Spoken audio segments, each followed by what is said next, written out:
السلام علیکم ورحمۃ اللہ وبرکاتہ۔ ان الحمد للہ نحمده ونستعینه ونستغفره ونؤمن به ونتوکل علیہ ونعوذ باللہ من شرور انفسنا ومن سیئات اعمالنا من يهده الله فلا مضل له ومن يضلل فلا هادي له واشهد ان لا اله الا الله واشهد ان محمدا عبده ورسوله اما بعد فان خير الحديث كتاب الله وخير الهدي هدي محمد صلى الله عليه وسلم وشر الامور محدثاتها وكل محدثة بدعة وكل بدعة ضلالة وكل ضلالة في النار۔ قال الله تبارك وتعالى: يا أيها الذين آمنوا اتقوا الله حق تقاته ولا تموتن إلا وأنتم مسلمون۔ يا أيها الناس اتقوا ربكم الذي خلقكم من نفس واحدة وخلق منها زوجها وبث منهما رجالا كثيرا ونساء واتقوا الله الذي تساءلون به والأرحام إن الله كان عليكم رقيبا۔ يا أيها الذين آمنوا اتقوا الله وقولوا قولا سديدا يصلح لكم أعمالكم ويغفر لكم ذنوبكم ومن يطع الله ورسوله فقد فاز فوزا عظيما۔ اللهم صل على محمد وعلى آل محمد كما صليت على إبراهيم وعلى آل إبراهيم إنك حميد مجيد۔ اللهم بارك على محمد وعلى آل محمد كما باركت على إبراهيم وعلى آل إبراهيم إنك حميد مجيد۔ تمام قسم کی حمد و ثنا، کبریائی اور بڑائی اس اللہ عز و جل کے لیے لائق و صحبہ ہے جس نے ہمیں اور آپ کو پیدا فرمایا، اور بیش بہا درود و سلام اس ذات مبارکہ مطہرہ پر جن کا نام نامی اسم گرامی احمد مجتبیٰ محمد مصطفیٰ صلی اللہ علیہ وسلم۔ انداز بیاں گرچہ بہت شوخ نہیں ہے، شاید کہ اتر جائے تیرے دل میں میری بات۔ معزز حاضرین کرام، نوجوان دوستوں، بزرگوں اور بھائیوں، آج بتاریخ 20 ذی القعدہ 1434 ہجری مطابق 27 ستمبر اور 26 ستمبر سن 2013 عیسوی کے اس 2 روزہ عظیم الشان اصلاحی اجلاس کے اندر جو اسلامک دعویٰ سینٹر المکتب التعاونی للدعوت والارشاد و توحید الجالیات شرورہ کے زیر اہتمام منعقد ہوا ہے، اس میں جس موضوع پر آپ حضرات کی خدمت میں قرآن و سنت کی روشنی میں کچھ گزارشات لے کر کے حاضر ہوا ہوں، وہ موضوع آپ نے سماعت فرمایا مسلمان مشرک۔ اللہ عز و جل سے دعا ہے کہ اللہ تبارک و تعالی میری زبان کے اندر قوت اور تاثیر عطا فرمائے کہ میں آپ تک اس موضوع کے حق کو ادا کر سکوں اور پہنچا سکوں، اور اللہ آپ کو بھی توفیق عطا فرمائے کہ اللہ آپ کو یہ توفیق عطا فرمائے کہ سنیں اور سننے کے بعد اس کو اچھی طرح سے سمجھیں، اور سمجھنے کے بعد اس کے مطابق اپنی زندگی کے اندر تبدیلی پیدا کریں، تغیر پیدا کریں، چینجنگ پیدا کریں، اصلاح کریں۔ یہ اصلاحی اجلاس اصلاح کے لیے اپنے اندر زندگی کے اندر خرابی فساد پیدا ہو جاتا ہے، شیطان لعین 24 گھنٹے اپنی فصلوں کو کاٹنے میں مشغول رہتا ہے، ہمیشہ انتظار میں رہتا ہے کہ اس کا کون شکار بنے۔ بالکل اسی طرح سے جیسے کوئی بھیڑیا، کوئی شیر اپنے جانوروں کے ریوڑوں میں اپنے بھوک کو مٹانے کے لیے دور کھڑے ہو کر کے انتظار کرتا ہے کہ کس طرح سے ہم اپنی خوراک اس ریوڑ سے، اس بھیڑ سے حاصل کریں، کس طرح سے ہم اسے لقمہ بنائیں، اپنے بھوک کو مٹائیں۔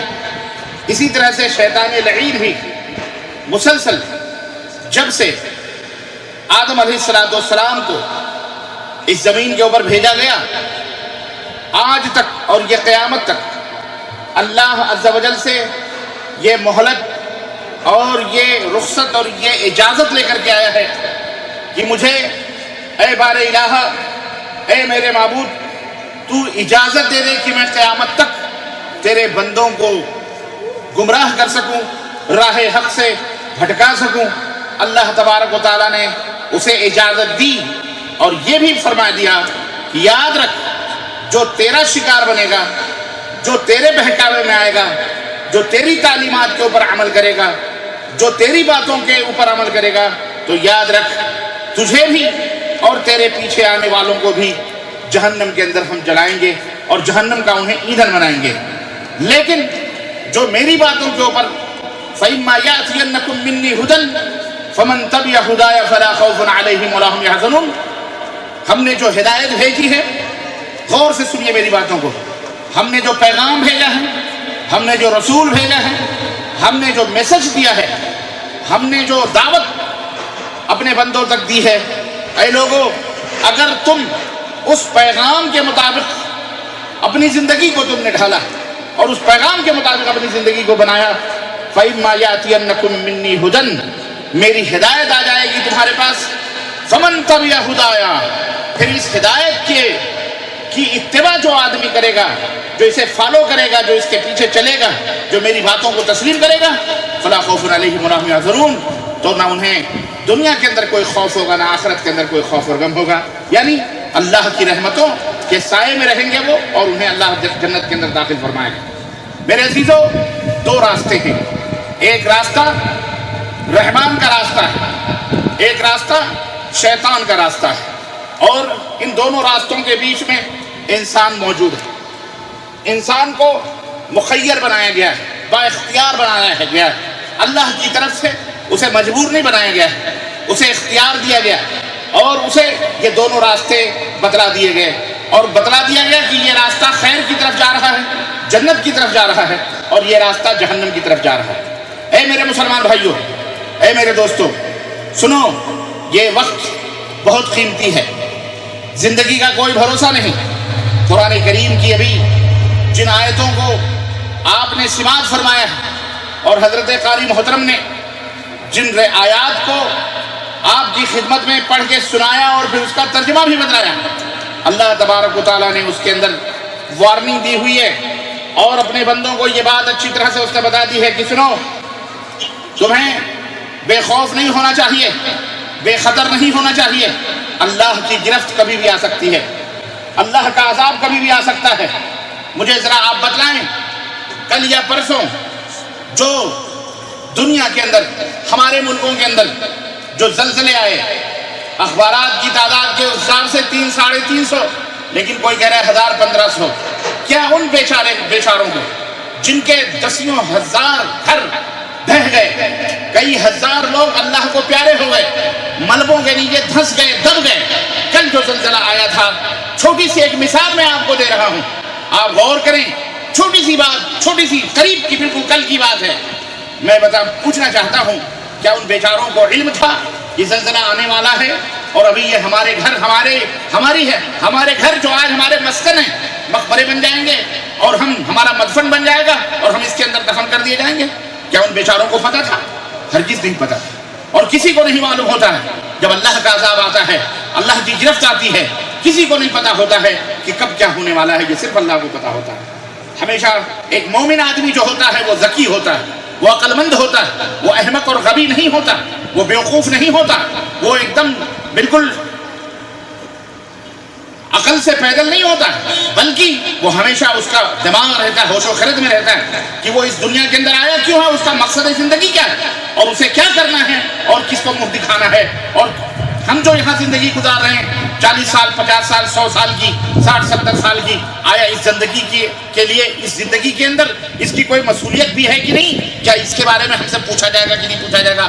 ایک مومن جو ہوتا ہے کلمہ لا الہ الا اللہ پڑھ لینے کے بعد ان تمام سب چیزوں کو اپنے ذہن و دماغوں میں رکھتا ہے۔ مومن کی زندگی کافروں سے مختلف ہوتی ہے، مومن کی زندگی یہود و نصارہ سے مختلف ہوتی ہے۔ وہ کوئی قوم نہیں ہوتا کہ بحیثیت انسان جیسے انسان کام کر رہے ہیں، زندگی گزار رہے ہیں، وہ بھی ایسی زندگی گزارتا ہے، نہیں، بلکہ مومن کی شان عظیم ہوتی ہے، مومن کا رتبہ بلند ہوتا ہے، اور مومن کا مقام بلند ہوتا ہے، مومن کی سوچ بلند ہوتی ہے۔ اقبال نے اپنے شعر میں کہا تھا کہ اپنے شعر میں اس مومن اور کافر کے بارے میں بتلایا تھا کہ مومن جو ہوتا ہے، کافر جو ہوتا ہے وہ اس دنیا کے اندر گم رہتا ہے۔ کافر کی یہ پہچان، مومن کی کافر کی یہ پہچان کہ وہ آفاق میں گم ہے، کافر کی یہ پہچان کہ وہ آفاق میں گم ہے۔ آفاق یعنی زمین اور آسمان کے درمیان جو چیزیں ہیں، انہی کو حیرت اور نہایت ہی تعجب سے دیکھ رہا ہے، انہی مٹیوں کو سمیٹنے میں لگا ہوا ہے، انہی کوڑے کرکٹوں کو بٹورنے میں لگا ہوا ہے، اپنی زندگی ہی کو سب کچھ سمجھا ہوا ہے، اور صرف ڈر رہا ہے، خوف زدہ ہے ہمیشہ کہ اس کی عمر کہیں ختم نہ ہو گئی ہو، کہیں وہ موت کا شکار نہ ہو جائے، کہیں وہ حادثے کا شکار نہ ہو جائے، کہیں کچھ، یعنی ہمیشہ وہ کسی نہ کسی پریشانی میں ہوتا ہے۔ کافر اسی آفاق میں، اسی دنیا کے اندر گم رہتا ہے، کھویا ہوا رہتا ہے، اسے کچھ بھی پتہ نہیں رہتا۔ لیکن مومن، اقبال نے کہا کہ کافر کی یہ پہچان کہ وہ آفاق میں گم ہے، اور مومن کی یہ پہچان کہ آفاق اس میں گم، مومن کی یہ پہچان کہ آفاق اس میں گم، یعنی پوری دنیا ایک مومن کے اوپر ریسرچ کر رہی ہے، مومن کی زندگی کو دیکھ رہی ہے، مومن کی زندگی کی تحقیق میں لگی ہوئی ہے، مومنانہ زندگیوں کے اوپر پیشگی کر رہی ہے، مومن کے بارے میں غور و فکر کر رہی ہے، پوری دنیا مل کے مومن کے بارے میں غور و فکر کر رہی ہے۔ یہ کیسے مسلمان ہیں؟ یہ کون لوگ ہیں جو نماز پڑھتے ہیں، جو اللہ کو یاد کرتے ہیں، اذان کے وقت دکانوں کو بند کر دیتے ہیں، گھروں کے دروازے کھل جاتے ہیں، مرد مسجدوں کے اندر جماعت کے ساتھ نماز ادا کرتے ہیں، عورتیں گھروں میں نماز کا اہتمام کرتی ہیں؟ یہ کون سے مسلمان ہیں جن کا رہنا سہنا، جن کا بولنا چالنا، جن کا اٹھنا بیٹھنا عام کثرت میں رہنے والے دنیا کے انسانوں سے بہت زیادہ مختلف نظر آ رہا ہے، بہت زیادہ مختلف ان کی زندگی نظر آ رہی ہے، ان کے چال ڈھال الگ، ان کی زبان الگ، ان کے کاروبار الگ۔ یہ وہ لوگ ہیں جو شراب کو ہاتھ نہیں لگاتے، یہ وہ لوگ ہیں جو جوئے اور سٹے نہیں کھیلتے، یہ کون سے مسلمان ہیں جو آپس میں ایک دوسرے کو مار کاٹ نہیں کرتے؟ یہ کون مومن جو ہوتا ہے مکمل لقد کان لکم فی رسول اللہ اسوۃ حسنہ، محمد الرسول اللہ صلی اللہ علیہ وسلم کی حیات مبارکہ کا عکس ہوتا ہے، نمونہ ہوتا ہے۔ مومن جو ہوتا ہے کہ جب وہ چلتا ہے تو صحابہ کی یاد تازہ کرتا ہوا چلتا ہے، دیکھنے والے یہ دیکھتے ہیں کہ یہ صحابی رسول کی طرح چل رہا ہے، یہ تو اپنے نبی کے نقش قدم پر چلنے والا ہے، یہ تو محمد الرسول اللہ صلی اللہ علیہ وسلم کے اوپر ایمان لانے والا بندہ چل رہا ہے۔ مومن وہ ہوتا ہے، تو مومن وہ ہوتا ہے جس میں دنیا کھوئی ہوئی رہتی ہے، دنیا گم رہتی ہے، لیکن کافر وہ ہوتا ہے جو دنیا میں گم ہو جاتا ہے۔ یہ دونوں کے اندر فرق ہے۔ میرے عزیزوں، میرے دوستوں اور بھائیوں، دو ہی راستے ہیں، فَهَدَيْنَاهُ النَّجْدَيْنِ۔ اللہ نے فرمایا ہم نے دو راستوں کی طرف لوگوں کی رہنمائی کی ہے، یا تو جنت ہے اور یا تو جہنم ہے، یا تو رحمانی راستہ ہے اور یا تو شیطانی راستہ ہے۔ ان دونوں راستوں کے علاوہ تیسرا کوئی راستہ۔ اور زندگی کی منزل، زندگی کیا ہے؟ زندگی کا راستہ یاد رکھو، کوئی دوسری منزل نہیں ہے، زندگی کی ایک ہی منزل ہے، کیا ہے؟ موت۔ زندگی کی ایک ہی منزل ہے اور وہ ہے موت، اس کے علاوہ کوئی راستہ، کوئی دوسری منزل، زندگی کا کوئی دوسرا راستہ نہیں ہے۔ اور اس راستے کے ختم ہو جانے کے بعد، یعنی منزل یعنی زندگی ختم ہو گئی، اس کے بعد دوسری زندگی شروع ہوتی ہے۔ میرے عزیزوں، ہماری دعوت، ہمارا پیغام، ہمارا میسج، ہماری ریکویسٹ، ہماری درخواست، ہماری اپیل، ہماری سفارش آپ سب بھائیوں سے صرف یہی ہے کہ دنیا، ان اللہ یؤتی الدنیا من یحب ومن لا یحب، دنیا سب کو ملتی ہے، کافروں کو بھی ملتی ہے، اللہ کے اوپر جو ایمان لاتے ہیں انہیں بھی ملتی ہے، جو نہیں ایمان لاتے انہیں بھی ملتی ہے، دنیا سب کو ملتی ہے، لیکن یہ دین کی دولت، دین کی فقہ، دین کی سمجھ صرف انہیں ملتی ہے جن سے اللہ پیار فرماتا ہے، جن سے اللہ محبت فرماتا ہے۔ آپ کا اپنے کاروبار کو چھوڑ کر، اپنے دکانوں کو بند کر کے اور وقت نکال کر کے، اپنا حرج کر کے آپ کا یہاں پر آنا اور یہاں پر بیٹھنا، یہ دلیل ہے کہ آپ اپنی اصلاح چاہتے ہیں، آپ کچھ لینے کے لیے آئے ہیں، آپ یہاں صرف دوسروں کو دیکھنے کے لیے یا معراج ربانی کی شکل دیکھنے کے لیے نہیں آئے، بلکہ آپ یہاں کچھ سیکھنے کے لیے آئے ہیں، آپ کو کچھ چاہیے۔ اور میں اتنی دور کا میں نے سفر کیا ہے، میں رات بھر ریاض کے ایئرپورٹ پر جاگتا رہا اور صبح تک، بلکہ یہاں بھی 9 بجے تک 10 بجے تک جاگتا رہا، تھوڑی دیر سویا، پھر اس کے بعد نیند اجاٹ ہو گئی۔ اس لیے آیا ہوں اپنا کاروبار چھوڑ کر، ہمارا کاروبار تو خیر یہی ہے، اپنے بال بچوں کو چھوڑ کر، اپنا علاقہ چھوڑ کر آپ کے پاس صرف اس لیے آیا ہوں کہ میں اپنے بھائیوں تک اللہ کے پیغام کو پہنچاؤں۔ پہنچانے والے جناب مولانا احتشام الدین صاحب موجود ہیں، کوئی حرج نہیں، الحمدللہ، لیکن مجھے بلایا گیا، میری شرف کی بات ہے، میں سعادت کی بات ہے کہ میں اپنے بھائیوں سے پھر دوبارہ کئی برس کے بعد اس شہر شرورہ کے اندر ملاقات کر رہا ہوں، صرف اس نیت سے کہ میرے عزیزوں شاید کہ اتر جائے تیرے دل میں میری بات۔ ہو سکتا ہے کہ اللہ تبارک و تعالیٰ کسی کو راہ حق کی ہدایت دے دے۔ آپ یہ سوچتے ہوں گے ہم سب مسلمان ہیں تو راہ حق پر ہی ہیں، راہ ہدایت پہ ہیں، یہ کون سی تیسری بات کرنے والے ہیں اور یہ کون سی ہم کو کون سا راستہ بتلائیں گے؟ میرے عزیزوں، ابھی آپ نے قرآن کریم کی آیت میں بھی یہ سماعت فرمایا ہے، اور اللہ رب العزت کے اس فرمان کو کہ وَمَا يُؤْمِنُ بِاللَّهِ أَكْثَرُهُمْ إِلَّا وَهُمْ مُشْرِكُونَ، بہت سارے ایسے لوگ ہیں جو ایمان کا دعویٰ کرتے ہیں لیکن وہ جانے اور انجانے طور پر، شعوری اور غیر شعوری طور پر وہ شرک کے اندر ملوث ہیں، مشرک ہیں، وہ مشرک ہیں۔ بہت سارے لوگ ہیں آپس میں یہ محسوس کرتے ہیں کہ جناب علی میں مومن ہو گیا، میں مسلمان ہو گیا۔ ہمارے اندر بہت سارے مسلمان بھائی، ان کے ذہن و دماغ میں ایک بات رہتی ہے، اور یہ بات کوئی رحمانی بات نہیں ہے بلکہ یہ شیطانی بات ہے۔ شیطان نے ان کے دماغوں کے اندر یہ بات ڈالی ہوئی ہے، جس کی وجہ سے یہ بات جو بات میں بتانے جا رہا ہوں، یہ بہت ساری برائیوں کا اور بدعقیدگی کا بنیادی جڑ ہے، بدعقیدگی کی بنیادی جڑ ہے میرے مسلمان بھائیوں۔ اس کو سمجھنے کی ضرورت ہے، اس کو سمجھو۔ اسی غفلت کی وجہ میں اس کی آپ کو ایک مثال دے دوں۔ آپ نے گاڑی ڈرائیونگ جانتے ہیں، آپ کار ہے آپ کے پاس، آپ کو بتا دیا گیا کہ جناب یہاں سے لے کر کے نجران تک کے راستے میں کوئی موڑ نہیں، کوئی کھڈا نہیں، کوئی کچھ بھی نہیں، بالکل بہترین سیمنٹڈ روڈ ہے۔ آپ آنکھ بند کر کے بھی چلے جائیں تو پانی، جیسے کشتی چلتی ہے پانی میں، ایسے ہی آپ کی کار پانی روڈ کے اوپر بہتی ہوئی چلی جائے۔ کسی نے آپ کو بتلا دیا کہ جناب یہ راستہ بڑا سیدھا سا ہے، بس آپ بیٹھے سو بھی گئے تو نو پرابلم، چل جائیں گے آپ ٹک ٹک ٹک ہو کر کے، کہیں بریک، کہیں کوئی بریکر نہیں، کہیں کچھ بھی نہیں۔ آپ کیا کریں گے؟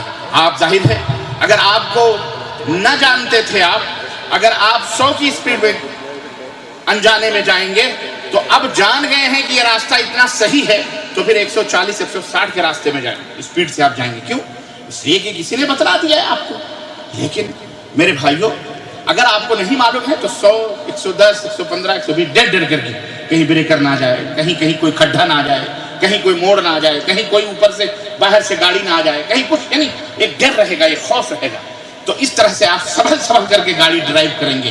لیکن اگر آپ کو یہ بتا دیا گا بالکل سیمنٹڈ روڈ ہے، نہ کوئی موڑ ہے، نہ کہیں ٹیڑھا پن بھی نہیں ہے روڈ کے اندر، سیدھا، بس آپ ظاہر ہے 160 100 200 تک کی گاڑی بڑھا لیں گے، نو پرابلم، کوئی گاڑی ادھر سے آنے والی نہیں ہے۔ آپ کو جو سفر 4 گھنٹے میں طے کرنا تھا وہ سفر آپ 1 گھنٹے میں 1.5 گھنٹے میں آپ طے کرنے کی کوشش کریں گے۔ میرے عزیزوں، میرے دوستوں اور بھائیوں، یہ کب ہوگا؟ جب آپ کو کوئی یہ بات بتا دے گا۔ بالکل اسی طرح سے کلمہ پڑھنے کے بعد میں شیطان نے ہمیں اور آپ کو اور بہت سارے لوگوں کو جو بیچارے لا علم ہیں، انہیں اس نے یہ بات بتلا دی ہے کہ کلمہ لا الہ الا اللہ پڑھ لو، محمد الرسول اللہ پڑھ لو، بات ختم۔ اب آپ کبھی کافر نہیں ہو سکتے، آپ کبھی مشرک نہیں ہو سکتے، کیونکہ مسلمان مشرک ہو ہی نہیں سکتا، مسلمان کافر ہو ہی نہیں سکتا۔ یہ بات دماغوں میں بٹھا دی، اور یہ بات کوئی پرانی بات نہیں، پرانی تو خیر ہے ہی، شیطان تو گمراہ کرتا ہی۔ میں آپ کو بالکل لیٹسٹ باتیں بتلاؤں، بہت سا، اور اس معاملے میں کوئی ایسے ویسے لوگ بھی ملوث نہیں، باقاعدے جلسے ہوتے ہیں اور باقاعدے مجلسیں منعقد کی جاتی ہیں، مسلمانوں کو بٹھایا جاتا ہے، مولوی صاحب آتے ہیں اور بیٹھ کر کے وہ مولوی صاحب تمام مسلمانوں کو یہ بتلاتے ہیں کہ لوگوں، آپ نے کلمہ پڑھ لیا، آپ مسلمان ہو گئے، خلاص، سنو، اب آپ کافر نہیں ہو سکتے، اب آپ مشرک نہیں ہو سکتے۔ ایسے تقریریں کر کے لوگوں کو بالکل ان کے دماغوں کو سیمنٹڈ بنا دیا گیا۔ اب وہ بے خوف بے دھڑک مسلمان ہو گئے، آپ بتا دیا گیا آپ مسلمان ہو گئے، آپ کبھی کافر نہیں ہو سکتے، آپ کبھی مشرک نہیں ہو سکتے، خلاص مطلب اب اسے سمجھ گیا اب جنت میں مجھے جانا ہے۔ اب اسے نماز کی کیا ضرورت ہے، اسے روزے کی کیا ضرورت ہے، اسے حج کی کیا ضرورت ہے، اسے جناب علی اور دیگر چیزوں کی کیا ضرورت ہے۔ اب وہ کچھ بھی کرے وہ بہرحال وہ کیا رہے گا، وہ مسلمان اور مومن رہے گا، کیونکہ اس طرح سے وہ کافر نہیں ہو سکتا، کیونکہ اسے یہ بات بتلا دی۔ یہ بتاؤ یہ بات غلط ہے کہ صحیح ہے؟ یہ غلط ہے یا صحیح ہے، اس کا فیصلہ ابھی آپ نہ کریں۔ کیوں؟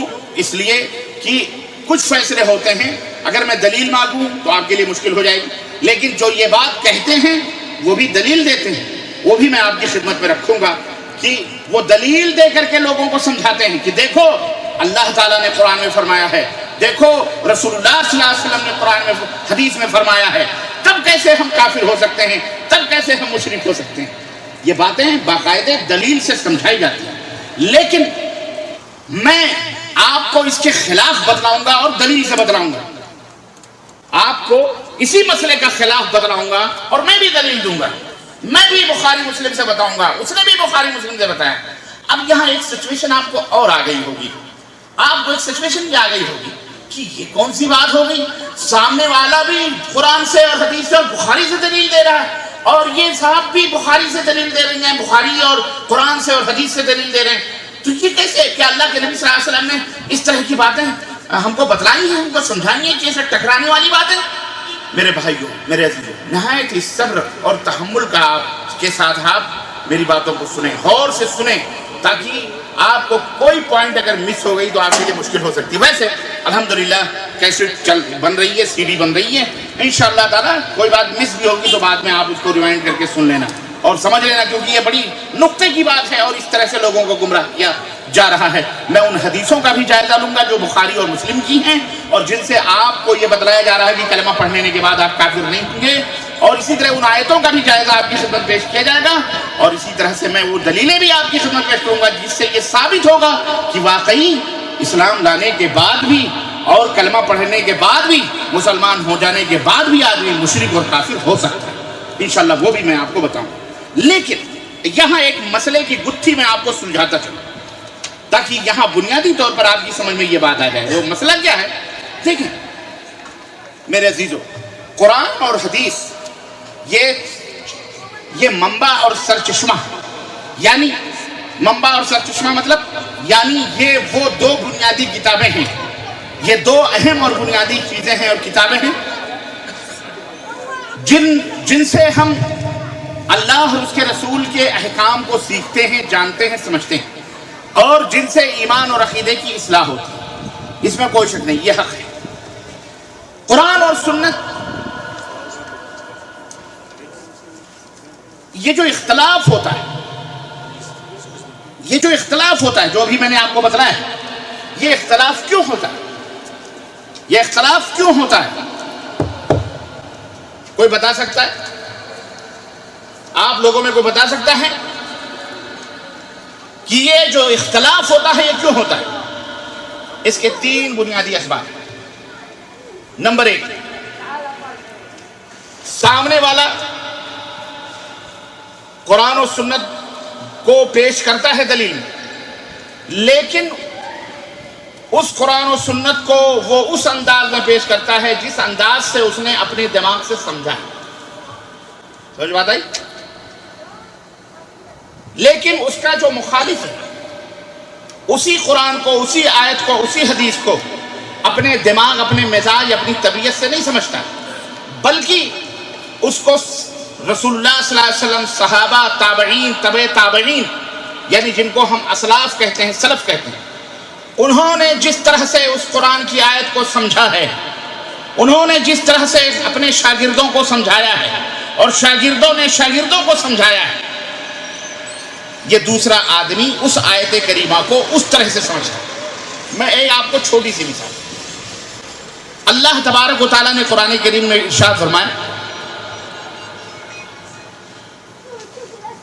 اللہ رب العزت نے قرآن کریم میں ارشاد فرمایا، اعوذ باللہ من الشیطان الرجیم، ارشاد فرمایا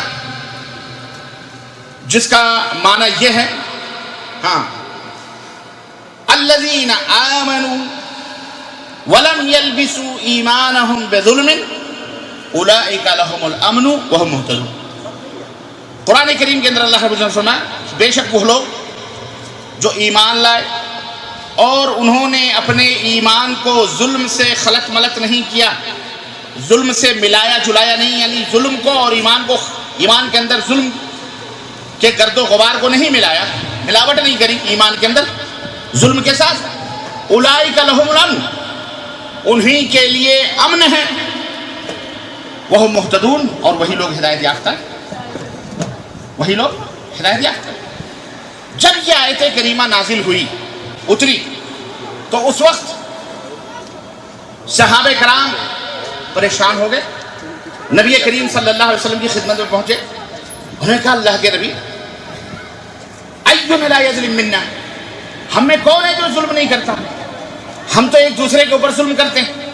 اللہ تبارک و تعالیٰ نے تو اس کے اندر ارشاد فرمایا کہ جنہوں نے ایمان لانے کے بعد اپنے ایمان کو ظلم سے خلط ملط نہیں کیا، ان کے لیے امن ہے اور وہی سیدھے راستے پر ہے۔ تو ہم تو بہت سارا، اگر ظلم، تو اس ظلم میں تو ہمیں سارے ملوث ہیں، تو اس کا مطلب نہ ہم ہدایت یافتہ ہیں، نہ ہم ایمان والے ہیں، نہ ہم یہ ہدایت یافتہ ہیں، نہ ہمارے لیے امن ہے، ہم سب مجرم ہیں۔ تو اللہ کے رسول صلی اللہ علیہ وسلم نے فرمایا کہ میرے صحابہ، آپ نے ظلم سے کیا سمجھا ہے؟ انہوں نے کہا ظلم سے جیسے کسی کو تھپڑ مار دینا، کسی کی زمین لینا، کسی کا کچھ، کسی کو برا بھلا کہہ دینا، یہی ظلم، یہ بھی ظلم ہے۔ تو آپ نے فرمایا جو معنی تم سمجھ رہے ہو اس ظلم سے، وہ معنی نہیں ہے۔ اس ظلم سے مراد اللہ تبارک و تعالیٰ کے اس فرمان کو یاد کرو جو اللہ رب العزت نے حضرت لقمان کے ذریعے سے اپنے بچے کو، اپنے بیٹے کو نصیحت کرتے ہوئے فرمایا، یا بنی لا تشرک باللہ ان الشرک لظلم عظیم، اے میرے بیٹے اللہ کے ساتھ کسی کو شریک نہ بنانا، کیونکہ شرک یہ بہت بڑا ظلم ہے۔ تو یہ جو آیت کریمہ ہے، اس آیت کریمہ میں اللہ نے جو ظلم فرمایا ہے، اس ظلم سے مراد شرک باللہ ہے۔ اس ظلم سے مراد کیا ہے؟ تو آیت کریمہ کا مفہوم اور معنی کیا ہوگا؟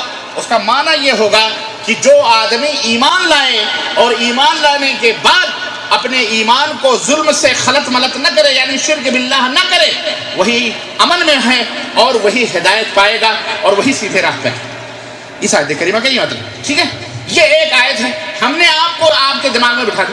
اب ایک شخص آیا آپ کے پاس اور اس نے کہا، آپ نے اس کو کسی موقع پر تھپڑ مار دیا یا آپ کے کچھ زیادتی ہو گئی، تو اس نے کہا آپ کافر، آپ کیا ہو گئے؟ کافر۔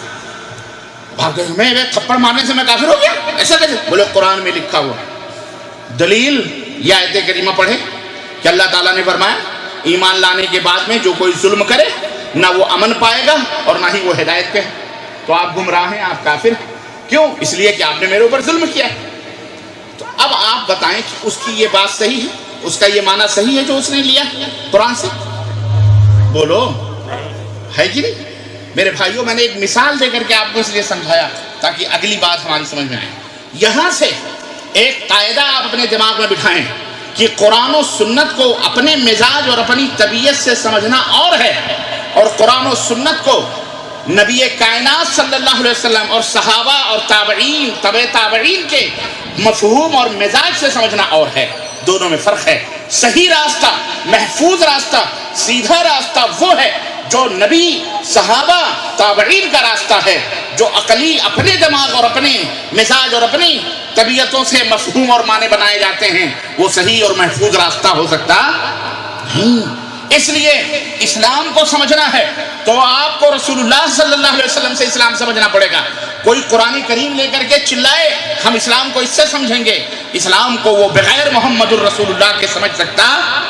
اسی طرح سے احادیث مبارکہ ہیں، احادیث مبارکہ کو سمجھنا ہے تو ہمیں ضرورت پڑے گی حضرت محمد الرسول اللہ صلی اللہ علیہ وسلم کے ان جانباز دوستوں اور ساتھیوں کی، ان نفوس قدسیہ کی، ان جنہیں ہم صحابہ کہتے ہیں اور جن کے بارے میں اللہ نے آسمان سے قرآن میں آیت اتاری، رضی اللہ عنہم رضوا عنہ، یہ اللہ سے راضی ہیں، اللہ ان سے راضی ہے۔ جن کے بارے میں اللہ نے فرمایا فَإِنْ آمَنُوا بِمِثْلِ مَا آمَنْتُمْ بِهِ فَقَدِ اهْتَدَوْا، اگر لوگ اس طرح سے ایمان لے آئیں جس طرح میرے نبی کے صحابہ لائے ہیں تو وہی ہدایت یافتہ ہیں۔ تو ہمیں قرآن کو سمجھنا ہے، حدیث کو سمجھنا ہے تو محمد الرسول اللہ صلی اللہ علیہ وسلم سے سمجھنا پڑے گا، اور پھر اس کے بعد صحابہ کرام سے سمجھنا پڑے گا۔ صحابہ کرام نے اس معنی کو کیسے لیا ہے، تابعین نے کیا معنی مفہوم بیان کیا ہے، اور الحمدللہ میرے مسلمان بھائیوں خوش رہو اور تر و تازہ رہو، یہ بات یاد رکھو کبھی غم نہ کرنا۔ الحمدللہ اسلام کا سکہ، اسلام کا راستہ، اسلام کی بنیاد نہایت ہی ٹھوس اور مضبوط ہے۔ قیامت کی صبح تک کوئی بھی شیطان کسی بھی لباس میں، کسی بھی بھیس میں آئے گا اور اسلام کو بگاڑنے کی کوشش کرے گا، قرآن و سنت کے اندر بگاڑ پیدا کرنے کی کوشش کرے گا، یا مسلمانوں کو گمراہ کرنے کی کوشش کرے گا، انشاءاللہ تبارک و تعالی اس کا راز فاش ہوگا، وہ ذلیل ہوگا، وہ رسوا ہوگا۔ وہ کبھی اس طرح نہیں ہو سکتا کہ پوری کی پوری امت محمدیہ کسی ضلالت اور گمراہی میں چلی جائے، ایسا نہیں ہو سکتا ہے۔ ٹھیک ہے کچھ لوگوں کو وہ شکار بنا سکتا ہے اپنا، کچھ بیچارے نادانوں کو، جاہلوں کو وہ اپنا ہتھ کنڈے میں لا سکتا ہے، لیکن ٹوٹل امت محمدیہ ضلالت اور گمراہی پہ چلی جائے ایسا ہو سکتا؟ ایسا کبھی نہیں ہو سکتا ہے، اور نہ شیطان یہ کر سکتا ہے۔ کیوں؟ اللہ کے ایسے نیک بندے موجود ہیں جو قرآن و سنت کو اس کے مطابق بتائیں گے جس طرح سے سلف نے سمجھا ہے، اور الحمدللہ سب لکھا ہوا ہے، تحریر ہے، سب محفوظ ہے اللہ کے فضل و کرم سے، اور اللہ نے ایسے لوگ مہیا کیے ہیں، پیدا کیے ہیں ہر زمانے اور ہر دور کے اندر، جنہوں نے قرآن و سنت کو واضح طور پر لوگوں کے سامنے رکھا ہے اس کے جس طرح سلف نے سمجھا ہے، صحابہ نے سمجھا ہے۔ تو یہ بات آپ کی سمجھ میں بات آ گئی، یہ نقطہ آپ ذہن میں رکھنا۔ تو ہر قرآن پڑھنے والا، ہر حدیث کی آیتیں کہ قرآن اور حدیث کی باتیں بتانے والا، آپ یہ نہ سوچیں کہ جناب علی یہی برحق ہے، نہیں، بلکہ وہ معنی اور مفہوم کو کہاں سے لے رہا ہے؟ اگر وہ صحابہ سے لے رہا ہے، تابعین سے لے رہا ہے، تبع تابعین سے لے رہا ہے اور بتلا رہا ہے، یہ منہج ہے، یہی راستہ تھا ابو بکر کا، یہی راستہ تھا صحابہ کا، تابعین کا، تو ٹھیک ہے الحمدللہ۔ اگر اس کے اوپر صحابہ تابعین کی مہر نہیں ہے، نبی کائنات صلی اللہ علیہ وسلم کی مہر نہیں ہے، تو بہرحال وہ راستہ جہنم کا راستہ ہوگا، وہ راستہ دلالت کا راستہ ہوگا، وہ راستہ گمراہی کا راستہ ہوگا، وہ راستہ کبھی صحیح ہو سکتا، کامیابی کا راستہ نہیں ہو سکتا ہے۔ تو میرے بھائیوں، اے میرے مسلمان دوستو، آؤ، میں نے آپ کو شروع میں ایک بات بتائی، وہی آیتیں ہیں، وہی حدیثیں ہیں۔ ایک بندہ پڑھ کے کہتا ہے کہ تم نے کلمہ پڑھ لیا، تم نے لا الہ الا اللہ پڑھ لیا، محمد رسول اللہ پڑھ لیا، مسلمان ہو گئے، خلاص، اب مسلمان شرک کر ہی نہیں سکتا ہے، مسلمان شرک کر ہی نہیں سکتا ہے، مسلمان کفر کر ہی نہیں سکتا ہے، یا مسلمان کیسے مشرک ہو سکتا ہے، مسلمان کیسے کافر ہو سکتا ہے؟ لیکن میں آپ کو یہ ثابت کروں گا کہ بے شک مسلمان بھی مشرک ہو سکتا ہے، اور ہیں، ہو سکتا ہی نہیں بلکہ ہیں، اور میں پوچھوں گا اور آپ سے پوچھوں گا، اب بتاؤ کہ ایسا کرنے والوں کو کیا کہا جائے گا؟ یہ تو ایسا ہی ہو گیا کہ جیسے کسی نے شادی کر لی، کسی نے شادی کر لی اور 3 مہینے میں بچہ پیدا ہو گیا تو بیوی نے پٹی پڑھا دی، یہ حلالی ہے۔ کیوں؟ شادی ہونے کے بعد جو بچہ پیدا ہو حلالی ہے، بات غلط، چاہے کل پیدا ہو جائے یا 3 مہینے۔ مثل مشہور ہے، ایک واقعہ مشہور ہے کہ کسی گاؤں میں ایک بدھو رہتا تھا بیچارہ، اس نے شادی کری، شادی کر کے لایا، 3 مہینے میں اس کے ہاں بچہ پیدا ہو گیا۔ اب پورے گاؤں میں جدھر وہ خوشی منا رہا ہے، لیکن گاؤں والے لعنت بھیج رہے ہیں، کہہ رہے لعنت ہے کہ 3 ہی مہینے میں تیرے یہاں بچہ پیدا ہو گیا، یہ بچہ حرامی ہے۔ تو اس نے کہا حرامی کیسے، میں تو شادی کیا ہوں؟ کہا نہیں، 3 مہینے میں بچہ پیدا ہوا، یہ حرامی حرامی۔ بڑا پریشان ہوا، بیوی کے پاس آیا اور ڈنڈا لے کر کے اٹھایا سر پہ، کہا بیگم بتاؤ صحیح یہ بچہ کس کا ہے، حرامی ہے کہ حلالی ہے؟ کہا پاگل ہو گئے تم، صحیح گاؤں والے کہتے ہیں تم بدھو ہو۔ کہا وہ کیسے؟ کہا یہ حلالی ہے، یہ تمہارا بچہ ہے۔ کہا وہ کیسے؟ بچہ تو گاؤں والے کہتے ہیں 9 مہینے میں پیدا ہوتا ہے، یہ تو 3 ہی مہینے میں نکل آیا، تو یہ حلالی کیسے ہو؟ تو عورت بھی تھی چالاک، اس نے کہا واقعی آپ بدھو ہیں، سنو 3 مہینے آپ کو مجھ سے شادی کیے ہوئے ہو گئے؟ کہنے لگا ہاں۔ حساب کا برابر کرنا؟ بولے برابر ہے۔ کہا 3 مہینے مجھے ہو گئے شادی، 3 مہینے آپ کو ہو گئے مجھ سے شادی کیے ہوئے، برابر؟ بولے برابر۔ اور بولے 3 مہینے مجھے ہو گئے آپ سے شادی کیے ہوئے، برابر؟ بولے ہاں برابر۔ بولے کتنا ہوا؟ بولے 6 ہو گئے۔ اور بولے 3 مہینے میں بچہ آ گیا۔ اب بولو کتنا ہوا؟ 9 ہو گیا، 9 مہینے میں بچہ باہر ہو گیا، تو یہ حرامی کیسے ہوا؟ آپ کا ہوا۔ اب وہ پورے گاؤں میں ڈنڈا لے کے گھومنے لگا، خبردار میرے بچے کو کسی نے اگر حرامی کہا تو اس کا سر میں پھاڑ دوں۔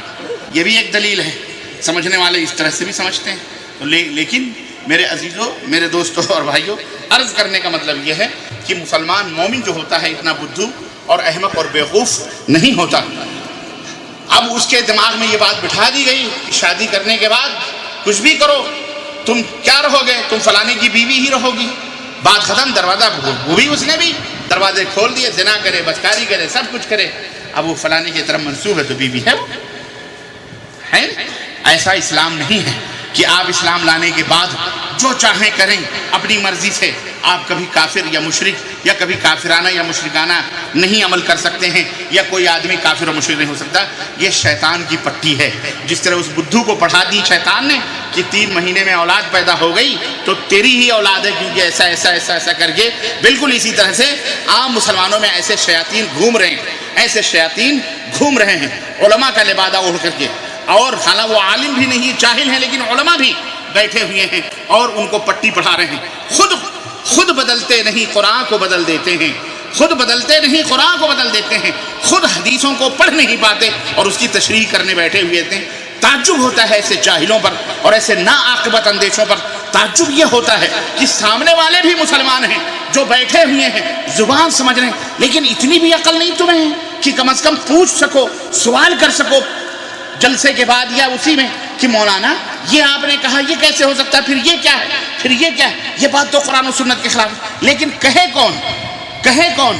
سارے کے سارے اندھے، اور اندھوں میں جو مٹھائی بانٹنے والا ہے وہ بھی اندھا، تو پھر اندھا مٹھائی بانٹے، گھر ہی میں لوگ اندھے کھائیں، ہے کہ نہیں؟ تو ہمارا تو حال یہ ہے کہ ہم اسلام سے اتنے دور ہیں، قرآن و حدیث سے اتنے دور ہیں، پڑھنے لکھنے سے اتنے دور ہیں کہ ہم کو جو بھی چاہے جیسے بھی چاہے گھمانا اور ہم گھوم جاتے ہیں۔ ایسے نہ بنو، ایسے نہ بنو، ایسے نہ بنو۔ اے میرے مسلمان بھائیوں، وقت بہت قیمتی ہے۔ ان لم تقطعوا فیقطعوا، اگر تم اسے صحیح استعمال نہیں کرو گے تلوار کی طرح ہے۔ اگر تم اس تلوار کے ذریعے سے صحیح اس کا استعمال نہیں کرو گے، وہ تلوار تمہیں خود ختم کر دے گی اور تمہیں خود ذبح کر دے گی۔ اس لیے وقت کو دین کی باتوں کے سیکھنے میں لگائیں، قرآن و حدیث، قرآن و سنت کو سمجھنے پڑھنے میں لگائیں، تب آپ کو اسلام سمجھ میں آئے گا، اور اس اسلام کے اوپر عمل کریں جو اسلام پیغمبر اسلام حضرت محمد الرسول اللہ صلی اللہ علیہ وسلم نے ہم کو دیا ہے۔ وہ اسلام نہیں جو ہمارے ملکوں کے اندر چٹنی بنا کر کے ہمارے ملکوں میں ملاؤں نے بنایا ہے، بدعقیدہ لوگوں نے بنایا ہے، مشرکوں نے بنایا ہے، بدعتیوں نے بنایا ہے۔ ہمیں اس اسلام اور اس کے اوپر لیبل اسلام کا لگایا ہوا ہے۔ ہمیں ایسے اسلام کی ضرورت، بولو کیوں؟ اس لیے کہ وہ اسلام کی کوئی گارنٹی نہیں، لیکن جو نبی کائنات نے اسلام دیا ہے اس اسلام کی گارنٹی ہے جنت کی انشاءاللہ تبارک و تعالیٰ، کہ جب ہم اس کے اوپر عمل کریں گے تو جنت میں جائیں گے۔ وہ اسلام میں آپ کو بتلا رہا ہوں، اور اس چیلنج کے ساتھ کہ رب ذوالجلال کی قسم ہے، اگر کوئی مسئلہ، کوئی بات قرآن و سنت کے خلاف ہو، آج نہیں، کل نہیں، پرسوں نہیں، 1 مہینہ نہیں، 2 مہینہ، الحمدللہ موبائلز ہیں، ای میلز ہیں، ساری چیزیں ہیں، رب ذوالجلال کی قسم ہے، غلط ہو، آؤ ہمیں بتاؤ کہ تم نے یہ مسئلہ قرآن و سنت کے خلاف بتلایا ہے، تم نے یہ بات جہنم والی بتلائی ہے، تم نے یہ بات اللہ اور اس کے رسول کے خلاف کہی ہے۔ رب کی قسم ہے، اگر آپ کی بات صحیح ہوگی ہم منہ چوم لیں گے، توبہ کرنے کے لیے تیار ہیں، توبہ کر لیں گے ہم، کیونکہ ہم سب کو اللہ سے ڈرنا چاہتے ہیں۔ اور اگر آپ کا عقیدہ یہاں جو بیٹھے ہو، ہم بتا رہے ہیں، اگر وہ قرآن و سنت کی روشنی میں اگر آپ کا عقیدہ، آپ کا عمل غلط لگے، گندا لگے، جھوٹ لگے، صحیح نہ لگے، برا لگے، تو رب کی قسم ہے یہاں سے اٹھنے سے پہلے اسی مجلس میں توبہ کر لینا کہ انشاءاللہ آئندہ ایسی غلط اور گندے عقیدے نہیں رکھیں گے۔ توبہ کر کے جانا، یا تو ہم سب کو اللہ کو منہ دکھانا ہے کہ نہیں دکھانا ہے، بولو۔ میاں بہت سارے لوگ کہتے ہیں کہ جناب آپ مخالفتیں کرتے ہیں، ہاں، حلوے ماٹھے کی، مٹھائیوں کی، نیاں فادے ڈیگوں کی، ہاں، عیش و عشرت کی۔ میں نے کہا پاگل ہیں ہم؟ کوئی آدمی اپنا فائدہ دیکھے اور فائدے کا انکار کرے، پاگل ہے وہ؟ بولو۔ آپ کو صبح شام کسی ادارے سے صبح شام مرغ مسلم ملے کھانے پینے کے لیے بہترین، آپ اس کی مخالفت کرو گے؟ کہ جا کر کے وہاں بیٹھ کے کھاؤ گے، ماشاءاللہ تبارک اللہ بھیا لنگر کھلا ہوا ہے، کوئی پوچھنے والا نہیں، الحمدللہ اللہ کی برکتیں ہیں، خیر ہے، دے رہے ہیں، کھا رہے ہیں، ہے نا، کھانا بھی فری ہے، رہنا بھی فری ہے۔ لیکن ہم کوئی آدمی مخالفت کرے تو آپ اسے کیا کہو گے؟ یہ پاگل ہے کہ نہیں پاگل؟ کچھ لوگ کہتے ہیں کہ وہ تو اس کی تائید کر رہے ہیں، فلانے صاحب تو اس کی تائید کر رہے ہیں، دلیل دے رہے ہیں۔ ہم نے کہا اس کا فائدہ ہے تو دلیل تو دے گا ہی بھئی، کسی یہ مال اگر میرا ہے اور ہم سمجھ رہے ہیں کہ آپ ہتھیانا چاہ رہے ہیں تو میں تو اس کو لینے کے لیے جد و جہد تو کروں گا نا، کوشش تو کروں گا، چاہے جھوٹ چاہے صحیح۔ تو سامنے والا اگر فائٹ کر رہا ہے کسی غلط بات پر تو اس لیے کہ اس کا اس میں فائدہ ہے، وہ چور ہے، لیکن سامنے والا اپنے فائدے کو چھوڑ رہا ہے، فائدہ اس کو ہے، مل جائے گا اس کو، سب کچھ ملے گا، لیکن وہ اس کا انکار کر رہا ہے۔ اس کا مطلب یہ ہے کہ یہ چور نہیں ہے، اس کا مطلب ہے کہ یہ چور نہیں ہے، کیونکہ کوئی بیوقوف نہیں ہے جو اپنے فائدے کو چھوڑ دے۔ آپ کے نذرانے، آپ کے چڑھاوے، آپ کے پیسے، آپ کے مرغے، آپ کی چاولیں، آپ کی چیزیں نیاز کے نام پر، فاتح کے نام پر، شب برات کے نام پر، رجب کے پونڈوں کے نام پر، درگاہوں کے نام پر، مزاروں کے نام پر، تعویذوں کے نام پر، ایک تعویذ 2,500 ہزار کی، 5,000 ہزار کی، 10,000 ہزار کی چھینک آ رہی ہے، جن کے نام پر، بھوت کے نام پر ہم بھی کما سکتے ہیں کہ نہیں کما سکتے ہیں؟ اور سب سے اچھا کما سکتے ہیں، یہ بھی میں آپ کو بتاؤں۔ ہاں، ہم بھی مزار بنا کر کے بیٹھ سکتے ہیں اور آپ کو الو بنا سکتے ہیں جیسے لوگ بنائے ہوئے ہیں، اور اچھی خاصی کمائی ہو سکتی ہے جناب علی۔ ہم بھی بہترین ہیلی کاپٹر سے چل سکتے ہیں، ایسی بات نہیں ہے۔ ہم بھی ہاتھ پیر چوموا سکتے ہیں، چاہیں تو کر سکتے ہیں، لیکن ہم لعنت بھیجتے ہیں ایسی کمائی پر، تھوکتے ہیں ایسی رزق پر، اور اللہ سے دعا کرتے ہیں ایسے حرام رزق سے کہ اللہ تعالی ہمیں، ہماری اولاد کو، ہمارے خاندان کو، ہمارے آنے والی نسلوں کو اللہ ایسی رزق سے محفوظ رکھے جو حرام ہے، جو لوگوں کی جیبوں میں ڈالے جائیں۔ ہاں ہے کہ نہیں؟ یہ بولو۔ تو سامنے والا جو اس کی دفاع کر رہا ہے، چلا رہا ہے، اس کا فائدہ ہے اس لیے وہ چلا رہا ہے، ہمارا اس میں فائدہ کچھ نہیں ہے۔ اس کے باوجود بھی فائدہ تو ہمارا بھی ہے، لیکن ہم مخالفت کر رہے ہیں۔ تو کیا ہم بیوقوف ہیں جو مخالفت کر رہے ہیں؟ ہمیں تو بیٹھے بٹھائے سب کچھ مل سکتا ہے جناب علی۔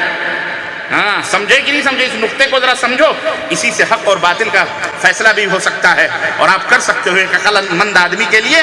جناب علی، عرب کے یہ بدو اللہ کو جاہل تھے، لیکن اللہ کو پہچاننے والوں نے یوں بھی پہچانا کہ کسی بدو سے کسی نے پوچھا کہ تم نے اللہ کو کیسے پہچانا؟ کہا ہم نے اونٹ کی میگنیوں سے یہ جانا، اگر صحرا میں چلتے ہوئے ہم نے دیکھا کہ یہاں اونٹ کی میگنیاں ہیں تو ہم نے اس سے جانا کہ یہاں ضرور اونٹنی آئی ہوگی یا اونٹ آیا ہوگا یا یہاں سے اونٹ گزرا ہوگا، جبھی تو یہاں یہ میگنیاں اونٹ کے گوبر موجود ہیں۔ تو جب ہم میگنیاں دیکھ کر اونٹ کو پہچان لیتے ہیں تو یہ پوری دنیا دیکھ کر اللہ کو ہم نہیں جان سکتے؟ ہاں، کتنے بڑے بیوقوف! جو نہ سمجھے وہ کتنا بڑا بیوقوف! تو یہی کہنے کا مطلب یہ ہے کہ آپ سمجھنے کی کوشش کریں ان باتوں کو، ان حقیقتوں کو جو لوگوں کو گمراہ کر رہے ہیں۔ میرے عزیزوں، میرے دوستوں اور بھائیوں، اس سلسلے میں کہ کیا مسلمان بھی شرک کر سکتا ہے یا مسلمان مشرک ہوتا ہے، سمجھ کر کے یا نہ سمجھی کے طور پر، جو بھی ہو تو بہت سارے مسلمان اپنے آپ کو کہلانے والے مولوی علماء ہیں ہمارے ملکوں میں، بر صغیر، ہندوستان، پاکستان، بنگلہ دیش میں، جو یہ کہتے ہیں کہ مسلمان قیامت تک شرک کر ہی نہیں سکتا۔ ان کا دعویٰ کیا ہے؟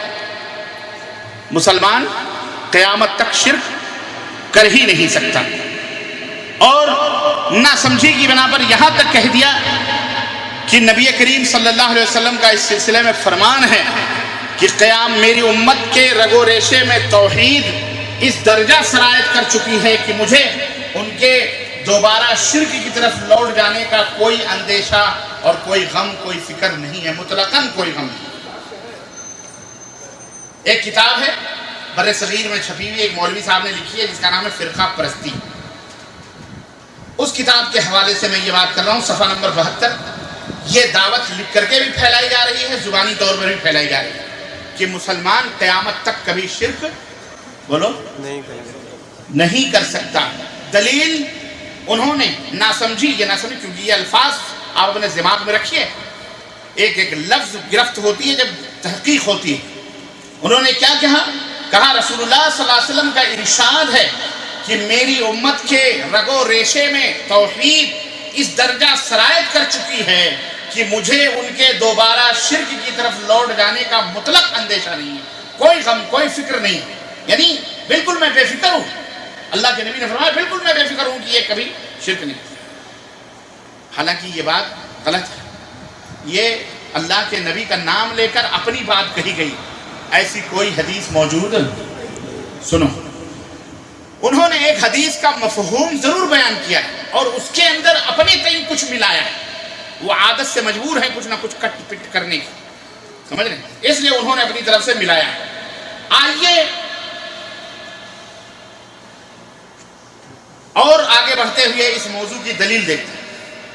عقبہ ابن عامر رضی اللہ تعالیٰ عنہ کی ایک حدیث ہے جو صحیح بخاری کے اندر آئی ہوئی ہے، اور حدیث کا حصہ یہ ہے کہ نبی کریم صلی اللہ علیہ وسلم نے فرمایا واللہ ما اخاف علیکم ان تشرکوا بعدی ولكن اخاف علیکم ان تنافسوا فیہا۔ صحیح بخاری کی یہ روایت ہے، کتاب الجنائز کے اندر 1344 نمبر کی یہ حدیث ہے۔ اللہ کے رسول صلی اللہ علیہ وسلم فرماتے ہیں، قسم کھا کر کے فرماتے ہیں، اللہ کی قسم میں تمہارے متعلق، اپنے صحابہ سے، میں تمہارے متعلق اس بات سے نہیں ڈرتا کہ تم میرے بعد شرک کرو گے، لیکن مجھے ڈر ہے کہ تم ایک دوسرے کے مقابلے پر دنیا میں رغبت اور دنیا میں سبقت، دنیا میں ایک دوسرے کے مقابلے میں رغبت کرو گے، یعنی دوڑ لگاؤ، دنیا حاصل کرنے کے فکر میں زیادہ رہو گے، مجھے اس بات کا خطرہ زیادہ ہے، لیکن مجھے اس بات کا ڈر نہیں ہے، مجھے اس بات کا ڈر نہیں ہے کہ تم میرے بعد شرک کرو گے۔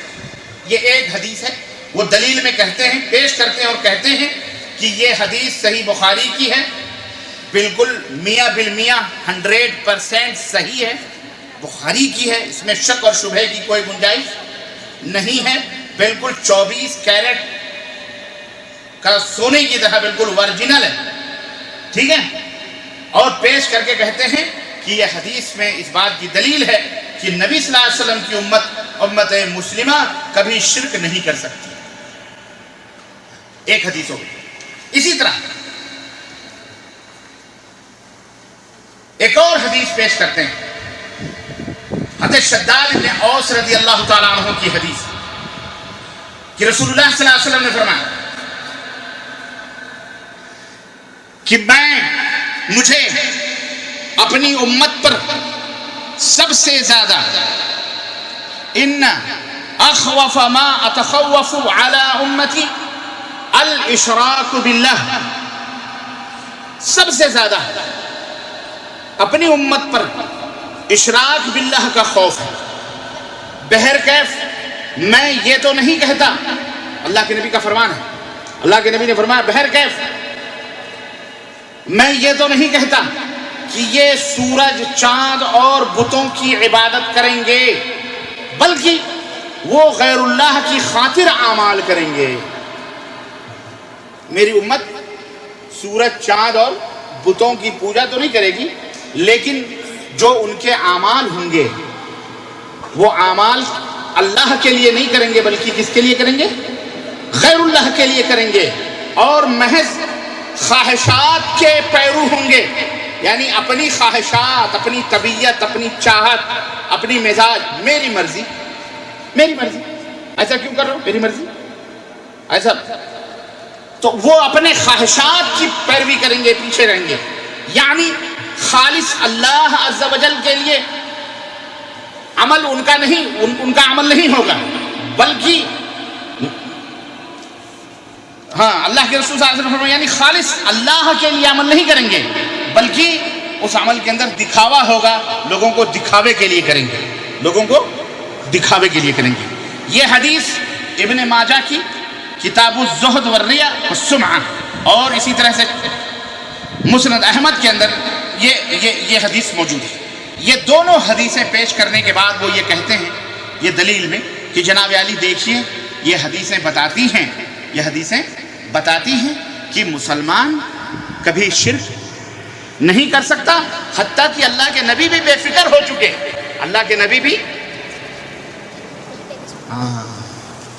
اب آپ بھی سوچتے ہوں گے ماشاءاللہ یہ تو واقعی صحیح بخاری کی روایت صحیح بالکل میاں بالمیاں 101% بالکل کوئی کمی نہیں، صحیح بات ہے مولوی کی تو، لیکن یہ جھوٹ ہے، یہ غلط ہے، حدیث غلط نہیں ہے، اس کا جو مطلب بیان کیا گیا ہے، اس کا جو مفہوم بیان کیا گیا ہے، اس کا جو معنی لے کر کے لوگوں کو سمجھایا گیا ہے یہ غلط ہے۔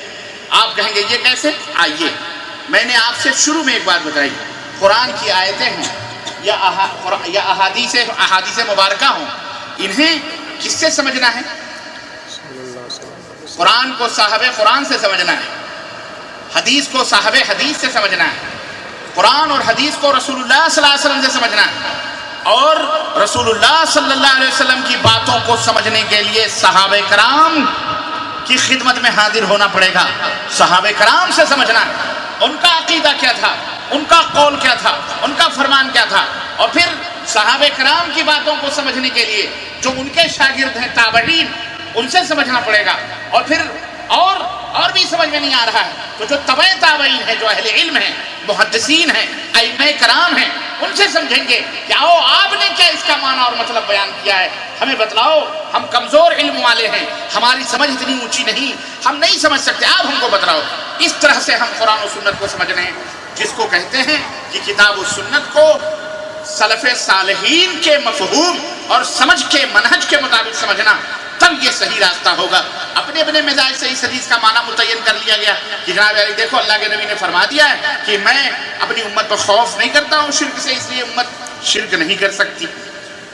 اس کے دو جواب دیے گئے اہل علم نے، ایک تو کتابی جواب ہے، کتاب سے کیا جواب ہے آئیے وہ بھی میں آپ کو بتاتا ہوں۔ ان دونوں حدیثوں کا مطلب کیا ہے؟ انہوں نے تو جو مطلب لیا وہ بتا دیا کہ مسلمان کبھی شرک بولو نہیں کر سکتا۔ بھائیو میری بات سمجھ میں آ رہی ہے؟ اللہ جزائے خیر عطا فرمائے، اللہ تعالیٰ آپ لوگوں کو سر سبز و شاداب فرمائے، اور اللہ ہم سب کو سر سبز و شاداب فرمائے، اور اللہ ہم جتنا کہیں سنیں اسے لوگوں تک پہنچانے کی توفیق بھی فرمائے، عطا فرمائے۔ یہ بہت اہم نقطہ ہے، یہ ایسا شیطانی وسوسہ ہے کہ آج امت کا ایک کثیر طبقہ رب کی قسم ہے نماز تک نہیں پڑھتا، درگاہیں آباد ہیں، دیگیں ٹھنک رہی ہیں، مزاروں کے اوپر گلپوشیاں ہو رہی ہیں، مسجدوں میں ویران پڑی ہوئی ہیں، کوئی فکر نہیں ہے۔ کیوں؟ خلاص کلمہ پڑھ لیے ہیں، بس ہم جنت میں چلے جائیں گے، دامن پکڑ کر کے مچل جائیں گے، کیا ضرورت ہے؟ ان سے بیعت کر لو، ان سے بیعت کر لو، حضرت کی پاؤں دبا لو، ان کی خدمت کر لو، ان کو کھانا کھلا دو، ان کو یہ کر دو، ان کے عرس میں میلے میں چندہ دے دو، خلاص یہی سب دین سمجھا ہوا۔ جو اصل دین ہے اس کی طرف اللہ کی قسم نہیں بدلایا جائے۔ یہ اللہ کا شکر ادا کرو کہ اس مملکت سعودی عربیہ میں اللہ نے صحیح دین آپ کو سمجھانے والے بنا رکھے ہیں، اور میں پھر اس چیلنج کے ساتھ اگر مجھ سے کوئی غلطی ہو جائے، اگر کہیں قرآن و سنت کی کوئی بات آپ کی سمجھ میں آتی ہے کہ یہ غلط ہے، صحیح معنی معراج ربانی نہیں بتلا رہا ہے، یہ آپ کا فرض بنتا ہے کہ آپ مجھ سے مل کر ٹیلی فون کے نہیں تو یہیں پہ بتائیں کہ جناب آپ نے یہ بات غلط کہی، ایسا نہیں ایسا ہے۔ اگر غلط ہے تو ہم ایسے ہی مجلس میں کھڑے ہو کے توبہ کرنے کے لیے تیار، واللہ صبح کا سورج بعد میں نکلے گا، توبہ ہم پہلے کرنے کے لیے بولو۔ یہ ہے ایک ایمان والے کا چیلنج، یہ ہے ایمان کی علامت اور پہچان۔ یہ نہیں تم کچھ بھی کہو، ہمارا مذہب یہی ہے۔ ہمارے بزرگوں نے فرمایا، ہمارے مولوی صاحب جھوٹ بول سکتے؟ ابے تیرا مولوی تیری قبر میں جائے گا، ہاں تو مرنے کے بعد بھی 5 میٹر کا کپڑا لے کر کے جائے گا، کرتا پجامہ بنوائے گا اپنا، 40 دن تک 50 دن تک قرآن خوانی کے نام پر گھر کو لوٹے گا، قرضہ کروائے گا، دویم سویم تیجے 40 میں، اور نہ جانے کیا اگڑم گڑم کر کے گھر والوں کو تنگ کرے گا مرنے کے بعد بھی۔ یہ مولوی ہے، یہ ڈاکو ہے، یہ چور ہے، یہ سمجھو ذرا حقیقتوں کو۔ یہ نہیں کہ تقریر کریں آج تو کہیں حوالہ دیں کہ کل پرسوں آ کر کے ہم جو سوال کریں، نہیں، اگر کوئی بات غلط ہے تو ہم فوراً رجوع کرنے کے لیے تیار ہیں۔ ہمیں اللہ کو منہ دکھانا ہے، ہمیں کسی آپ کی جنت بنا کے ہمیں اپنا جہنم نہیں بنانا۔ یہ بیوقوفی ہے کہ انسان دوسرے کی جنت بنانے کے لیے اپنی جہنم بنا جائے، سب سے بڑا احمق آدمی ہوا۔ تو میرے بھائیوں آؤ، ان کا مطلب تو آپ نے سمجھ لیا۔ آئیے اس حدیث کا مطلب کیا ہے کہ اللہ کے رسول صلی اللہ علیہ وسلم نے فرمایا کہ میری امت مجموعی طور پر مشرک نہیں ہو سکتی، یعنی کل کی کل شرک نہیں کرے گی، کل کی کل، بلکہ اس کے اندر یہ ہے محدثین کا معنی، محدثین نے اچھا اب آپ دیکھیں کہ اس معنی میں اور اس معنی میں کتنا فرق ہو گیا۔ اس معنی میں تو قرآن کا بھی انکار ہو رہا تھا، کیونکہ قرآن کریم میں اللہ رب العزت فرمایا وَمَا يُؤْمِنُ بِاللَّهِ أَكْثَرُهُمْ إِلَّا وَهُمْ مُشْرِكُونَ، کہ بہت سارے ایسے لوگ ہیں جو ایمان کا دعویٰ کرتے ہیں لیکن وہ کون ہیں؟ وہ مشرک ہیں۔ وہ کون ہیں؟ تو اللہ خود کہہ رہا ہے، کلمہ بھی پڑھ رہا ہے، ایمان لانے کا دعویٰ بھی کر رہا ہے، اس کے باوجود بھی تو اللہ خود بتلا رہا ہے کہ مومن بھی مشرک ہو سکتا ہے، کلمہ پڑھنے والا بھی شرک کے اندر ملوث، اللہ خود فرما رہا ہے۔ اور حدیث میں اللہ کے نبی کیسے کہہ دیں گے کہ کوئی کلمہ پڑھنے والا کلمہ پڑھنے کے بعد کبھی شرک نہیں کرے گا؟ ایسا ہو سکتا ہے کہ اللہ کچھ کہے اور رسول اللہ کچھ کہے؟ یہ ایسا ہرگز نہیں ہو سکتا ہے۔ اللہ اور رسول اللہ صلی اللہ علیہ وسلم کے باتوں میں کبھی اختلاف ہو سکتا، ہمارے دماغ میں اختلاف ہو سکتا ہے، ہماری سمجھ میں اختلاف ہو سکتا ہے، ہم نہیں سمجھ سکتے، اس لیے آیت اور حدیث کو ٹکراؤ ہمیں نظر آئے گا، لیکن اللہ ہمیں، کلام اللہ ہمیں اور کلام رسول اللہ ہمیں کبھی اختلاف یا تضاد یا تناقض یا ٹکراؤ ہو سکتا ہرگز نہیں ہے، ہمارا عقیدہ نہیں ہے۔ یاد رکھو یہ بات مسلم ہے کہ اللہ اور رسول اللہ صلی اللہ علیہ وسلم کی باتوں میں ٹکراؤ نہیں ہو سکتا۔ کوئی ٹکرانے کی کوشش کرے اس کا گریبان پکڑ لو، بیوقوف، تیرے دماغ میں فطور ہے، تیرے دماغ میں ٹکراؤ ہے، ٹکراؤ نہیں ہو سکتا، تو سمجھ نہیں پا رہا ہے، تو سمجھنے کی کوشش کرے گا تو سمجھ جائے گا۔ جیسے محدثین نے سمجھا ہے کہ اللہ کے نبی نے فرمایا میں اپنی امت میں ڈرتا نہیں ہوں کہ وہ شرک کرے گی، لیکن اللہ فرماتا ہے مومن شرک کر، بہت سارے ایمان والے ہیں جو شرک کر سکتے ہیں، سمجھ رہے؟ تو یہ بیچ کا راستہ ایک نکلا ہے کیا کہ پورے کے پورے کافر مشرک نہیں ہو سکتے، پوری امت شرک کے اندر ملوث نہیں ہو سکتی، بلکہ مجموعی طور پر سب مشرک نہیں ہو سکتے، کچھ نہ کچھ شرک کرنے والے ہو جائیں گے۔ بعض افراد امت مسلمہ سے ایسے ہوں گے جو شرک کے مرتکب ہوں گے، اور بعض قبائل بت پوجنا شروع کر دیں گے، یہی نہیں بلکہ بعض قبیلے خاندان ایسے بھی ہوں گے جو بتوں کی پوجا شروع کر دیں گے، جیسا کہ ابو داؤد، مسند احمد اور ابن ماجہ کے حوالے سے حضرت ثوبان رضی اللہ تعالیٰ عنہ کی یہ حدیث موجود ہے کہ انہوں نے فرماتے ہیں، حضرت ثوبان رضی اللہ تعالیٰ عنہ سے مروی ہے کہ رسول اللہ صلی اللہ علیہ وسلم اتنی دیر تک قیامت قائم نہیں ہو سکتی، اتنے دنوں تک قیامت یا اتنی دیر تک قیامت قائم نہیں ہوگی جب تک کہ میری امت کے قبائل میری امت کے کچھ قبیلے مشرکین کے ساتھ نہ مل جائیں، اور یہاں تک کہ میری امت کے قبائل بتوں کی عبادت کریں گے۔ یہ حدیث بھی صحیح ہے، یہ حدیث بھی کیا ہے؟ تو یہاں تو اللہ کے نبی فرمایا کچھ قبیلے کیا کریں گے؟ بتوں کی عبادت تک کریں گے۔ اس حدیث سے پتہ چلتا ہے کہ مسلمان بھی شرک میں ملوث ہو سکتا ہے۔ یہ کہنا کہ مسلمان کبھی قیامت تک شرک نہیں کر سکتا، یہ جھوٹ ہے، یہ شریعت پر الزام ہے، یہ نبی پر الزام ہے، یہ قرآن کے معنی اور مطلب کو، حدیث کے مفہوم کو بدلنا ہے، اپنے مزاج سے سمجھنا ہے، یہ صحیح مفہوم نہیں ہے۔ اچھا سنو، یہ ایک روایت، یہ روایت جیسا کہ میں نے بتایا کہ ابو داؤد کتاب الفتن کے اندر موجود ہے، مسند احمد کے اندر موجود ہے، ابن ماجہ کے اندر موجود ہے۔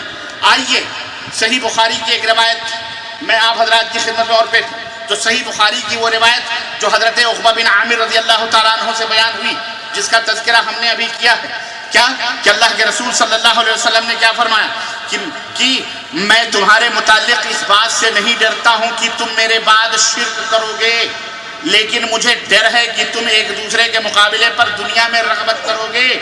اللہ کے نبی کی یہ جو روایت ہے، آئیے اس روایت کے بارے میں صحیح بخاری کے جو شارح ہیں حضرت حافظ ابن حجر العسقلانی رحمۃ اللہ علیہ، وہ کیا بیان فرماتے ہیں؟ وہ کہتے ہیں کہ رسول اللہ صلی اللہ علیہ وسلم کا یہ فرمانا کہ ما اخاف علیکم ان تشرکوا، اللہ کے نبی نے یہ فرمایا، اس کا معنی کیا ہے؟ اے علی مجموعہ لأن ذلك قد وقع من البعض اعاذنا اللہ تعالی، کہ اللہ کے نبی کا یہ فرمانے کا مطلب یہ ہے کہ مجموعی طور پر پوری امت میری شرک میں داخل نہیں ہوگی، بلکہ کچھ لوگ ہوں گے، اور جیسا کہ دیکھنے میں آ بھی رہا ہے کہ کچھ لوگ شرک کے اندر داخل ہیں، اسی طرح بعض افراد شرک کے اندر داخل ہیں، اسی طرح اللہ تبارک و تعالی ہم سب کو شرک سے محفوظ رکھے، آمین یا رب العالمین۔ اسی طرح سے صحیح بخاری کی ایک اور شرح میں حنفی امام علامہ بدر الدین حنفی فرماتے ہیں، وہ فرماتے ہیں کہ معناہ علی مجموعکم لأن ذلك قد وقع من البعض والعیاذ باللہ، عمدۃ القاری شرح صحیح بخاری۔ احناف کے جو امام ہیں ایک علامہ بدر الدین عینی، وہ کہتے ہیں کہ اسی بخاری کی حدیث سے یہ بات سمجھ میں آتی ہے کہ اللہ کے نبی نے یہ نہیں فرمایا کہ پوری امت، بلکہ آپ نے بعض، یعنی اس سے مراد کیا ہے، آپ کی بعض امت کے افراد شرک میں ملوث ہوں گے، جیسا کہ دیکھا گیا ہے کہ بہت کچھ لوگ شرک کے اندر ملوث ہیں، ٹوٹل امت شرک نہیں کرے گی، اس حدیث کا یہ مطلب ہے۔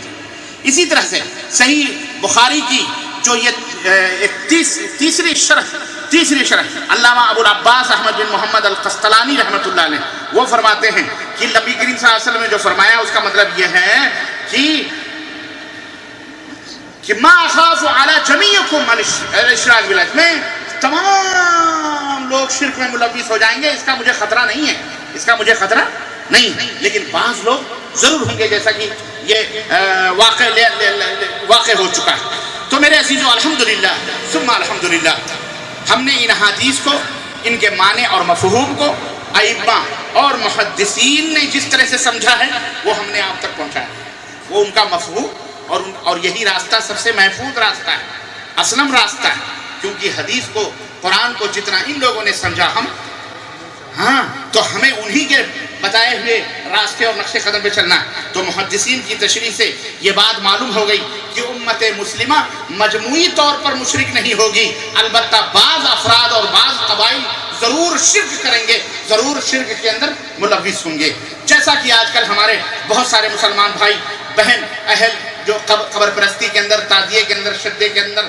علم چبودرے اور نہ جانے کن کی شرکیات کے اندر ڈوبے ہوئے، کوئی یا غوث کا نعرہ لگا رہا ہے، کوئی یا خواجہ کا نعرہ لگا رہا ہے، کوئی رسول اللہ صلی اللہ علیہ وسلم کے چوکھٹ کے اوپر آ کر کے یہ بات بیان کر رہا ہے کہ اللہ کے نبی، میری روح نکلتی تھی، پہلے میری روح آپ کے دربار میں آتی تھی چوکھٹ کا بوسہ لینے کے لیے، اب میں خود ہی آپ کے پاس آیا ہوں، اے اللہ کے نبی، اب مصافحہ کرنا چاہتا ہوں، آپ ہاتھ نکالیے اور ہم آپ کا مصافحہ کریں گے۔ تو مزار اقدس سے ہاتھ نکلا اور انہوں نے مصافحہ کیا۔ اعوذ باللہ، استغفر اللہ۔ آپ سوچئے کتنی بڑی دلالت ہے گمراہی کی، نہیں گمراہی؟ بھئی اللہ کے نبی صلی اللہ علیہ وسلم، وہیں ابو بکر دفن کیے گئے، وہیں حضرت عمر بھی دفن کر دیے گئے، اللہ کے نبی صلی اللہ علیہ وسلم نے، صحابہ کرام، تابعین وہیں جاتے تھے، لیکن اللہ کے نبی نے کسی کے لیے مصافحے کا ہاتھ نہیں نکالا۔ وہ سید رفاعی مصر کا 555 میں 6 صدی ہجری سے آگے، اللہ کے نبی قبر پھاڑ کر کے ہاتھ نکالے، کتنا بڑا ہاتھ تھا اللہ کے نبی کا، وہ ہاتھ نہ ہوا منارہ ہو گیا۔ بولو کتنی بڑی حماقت، اس طرح کے عقیدے کہ اللہ کے نبی فلانے کو خواب میں آئے، کہنے لگے تجھے کوئی ضرورت ہو تو فلانے کی قبر پہ جائیو اور وہاں جا کے مرادیں مانگ لینا، اس کی قبر سے جو مانگو گے سب پورا ہو جائے گا۔ اعوذ باللہ، زندگی بھر جو نبی شرک کے خلاف شمشیر برہ بن کر کے قوم و ملت کے سامنے کھڑا رہا، زندگی بھر جس نے شرک کے خلاف اپنا وطن چھوڑا، اپنے بال بچے، اپنے صحابہ، اپنا جہاں پیدا ہوئے چھوڑ کر کے مدینہ ہجرت کیا، زندگی بھر شرک کے خلاف نبی کریم صلی اللہ علیہ وسلم نے جہاد کیا، وہی نبی نعوذ باللہ استغفر اللہ خواب میں آ کر کے کہیں گے جاؤ درگاہ اور مزار کے فلانے مزار کے اوپر جاؤ، فلانے قبر کے پاس، اور وہاں سے فائدہ حاصل کرو، فیض حاصل کرو۔ یہ ہمارے ملا نے کیا چاہ رہے ہیں؟ ملا نے یہی چاہ رہے ہیں کہ تاکہ امت کو شرک کے اندر ڈوبا جاؤ۔ سنو، شیطان کی کوئی شکل و صورت نہیں ہے کہ آئے گا آپ کے سامنے ایسا کھڑا ہو جائے گا کوئی آسمان بن کر کے چاہو ہمارے پیچھے، آپ نہیں جاؤ گے۔ شیطان ہم ہی میں سے ایک دوسرے کی شکل و صورت اپنا کر آگے گمراہ کرتا ہے۔ چنانچہ آپ نے سنا ہوگا بہت سارے لوگ کہتے ہیں ہماری ملاقات حضرت خضر سے ہوئی، اور واقعات بھی لکھے ہیں کہ کوئی بزرگ تھے، کوئی آدمی تھا مدینہ سفر کر رہا تھا یا حج کر مدینہ جا رہا تھا، تو اتفاق سے جنگل میں گم ہو گیا، بڑی پیاس اور بڑی بھوک لگی، اتنے میں نیند لگ گئی، آواز کان میں آئی کہ کوئی کہہ رہا باقلہ باقلہ باقلہ، تو اٹھا کے سر دیکھا تو ایک آدمی باقلہ کی سبزی لے کے آ رہا ہے، پانی پلا رہا ہے، کھانا کھلا رہا ہے، باقلہ کی سبزی گرم گرم تازہ تازہ جنگل میں۔ کہا تم کون ہو؟ کہا تم کہاں جانا چاہتے ہو؟ بولے مدینہ۔ کہا آنکھ بند کرو۔ آنکھ بند کیا، کہا کھولو، کھولا تو مدینے میں موجود تھا۔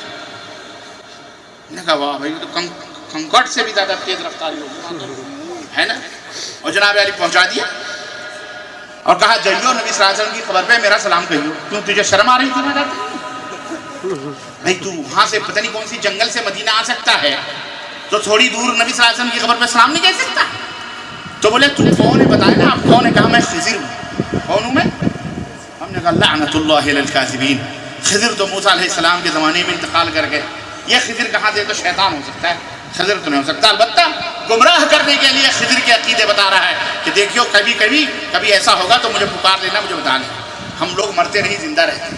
آج یہی عقیدہ آپ دیکھیے، کسی کا مردہ مرا ہے آج تک؟ ہمارے ملکوں کے اندر جو فرقے اور جماعتیں موجود ہیں ان کے مردوں کو دیکھیے، مرے ہیں وہ اپنے اپنے مردوں کے بارے میں ایسی کہانیاں علامہ والحفیظ، جیسے نیچے اوپر مردے رہتے ہیں نیچے جشن ہو رہا ہے، قبروں سے نکل کر کے اونٹ ذبح کر کے مہمانیاں کر رہے ہیں، مہمان نوازیاں بھی ہو رہی ہیں، کھا رہے ہیں پی رہے ہیں، مستیاں کر رہے ہیں۔ یہ ہمارے ملکوں کے برے علماء، شیطانی علماء، جنہوں نے امت کا بیڑا غرق کیا ہوا ہے اور عقید توحید سے ہٹا کر اور اس طرح کی باتیں لوگوں کے دماغوں میں ڈال کر کہ مسلمان کبھی شرک نہیں کر سکتا، خلاص دنادن اب وہ جو کچھ بھی کرے وہ شرک نہیں ہو سکتا۔ مجھے بتایا جائے اللہ کے سوا غیروں کو پکارنا یہ شرک نہیں تو کیا ہے؟ کیا درگاہوں کے سجدے کرنا یہ شرک باللہ نہیں؟ بولو مسلمانوں، کیا وہاں کے طواف کرنا یہ شرک باللہ نہیں؟ اسے آپ کیا کیے؟ اگر یہ شرک نہیں ہے تو مجھے شرک کی تعریف کر کے بتلاؤ کہ شرک کس کو کہتے ہیں؟ پھر تو کفار مکہ مشرک ہوئے نہیں، کفار مکہ کیوں مشرک ہوئے بیچارے مفت میں؟ ان کا جرم کیا تھا؟ اللہ کی قسم میں نے اپنی آنکھوں سے دیکھے ہیں شرک کے وہ کارنامے اور وہ اعمال، آپ بھی جانتے ہو ہم بھی جانتے ہیں، اپنے ملکوں کو نظروں میں رکھو، ایسے شرکی اعمال کہ جن کا ارتکاب نہ ابو جہل نے کیا اور نہ ابو لہب نے۔ آج کلمہ پڑھ کر کے مسلمان ایسے شرک کے اندر ملوث ہے، کتابیں بھری پڑی ہیں، اعمال بھرے پڑے ہیں، زمینی ریسرچ کر کے دیکھ لو، ہندوستان، پاکستان، بنگلہ دیش اور یہ قرب و جوار، یہ تیونس، جزائر، مغرب، یہ پورا مصر وصر سب لے لو، مسلمانوں کی اکثریت شرک کے اندر ملوث ہے۔ کلمہ پڑھتے ہیں، نماز پڑھتے ہیں، روزہ رکھتے ہیں، مسجدوں کے اندر بھی حاضری دیتے ہیں، لیکن قبروں کے طواف بھی ہیں، رکوع بھی ہیں، نظر و نیاز بھی ہیں، اللہ کو بھی پکارتے ہیں، غیر اللہ کو بھی پکارتے ہیں۔ وہ پکارتے ہیں کہ نہیں پکارتے؟ اور اپنے آپ کو سب سے بڑا ٹناٹن مسلم سمجھتے ہیں۔ میرے بھائیو، اس ہوش میں نہ رہو، اس بے ہوشی میں نہ رہو، ہوش کے ناخن لو، اپنے ایمان اور عقیدے کی سدھار کرو۔ سنو اب آئیے 2-3 حدیثیں، امت مسلمہ شرک کے اندر ملوث ہو سکتی ہے۔ میں دلیل دوں نا، ابھی تو ہم نے ان کی دلیل دی اور ان کی دلیل کو ہم نے محدثین کے سمجھ سے سمجھایا آپ کو۔ اب میں آپ کو وہ دلیلیں دیتا ہوں جس سے یہ بات مبرہن ہو جاتی ہے، واضح ہو جاتی ہے کہ اسلام لانے کے بعد بھی آدمی شرک کر سکتا ہے، کرتا ہے۔ سنو، حضرت ثوبان رضی اللہ تعالیٰ عنہ کی طویل حدیث ہے، اس کے اندر رسول اللہ صلی اللہ علیہ وسلم نے فرمایا کہ لا تقوم الساعة حتى تلحق قبائل من امتی، ابھی جو میں نے پڑھی ہے کہ میری قیامت اس وقت تک نہیں آئے گی جب تک میری امت کے کچھ قبائل مشرکوں سے مل نہ جائیں اور وہ بھی اوثان کی، بتوں کی پوجا نہ کرنے لگیں، وہ بھی عبادت کریں گے بتوں کی۔ یہ حدیث پاک بتلاتی ہے کہ کلمہ پڑھنے کے بعد کلمہ پڑھنے کے بعد بھی آدمی مشرکوں کے ساتھ بولو ملے گا اور قیامت کی نشانی ہوگی اور وہ شرک باللہ بھی کرے گا، یعنی بتوں کی بھی پوجا کرے گا۔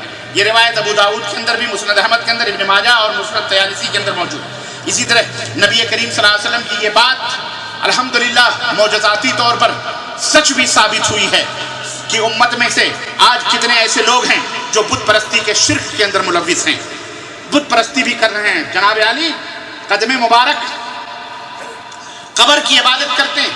بولو یہ قبر کی عبادت کرنا بت پرستی نہیں؟ کوئی سلا کے پوچھتا ہے, کوئی بٹھا کے پوچھتا ہے. ایک جگہ سے جھگڑا ہو گیا چوراہے پر. کافروں نے ہمارے ہاں ہندوستان کے اندر اور بنگلور کا واقعہ, اس نے کیا کیا, چوراہے پہ جناب علی گنیش بٹھا دیا, ان کا معبود ہے. کہا کہ یہاں نیچے سے حضرت جو ہے مہاراج گنیش جو ہے اپستھت ہوئی, نیچے سے رات کو اوپر آئے. اب وہی مسلمانوں کی مسجد ہے.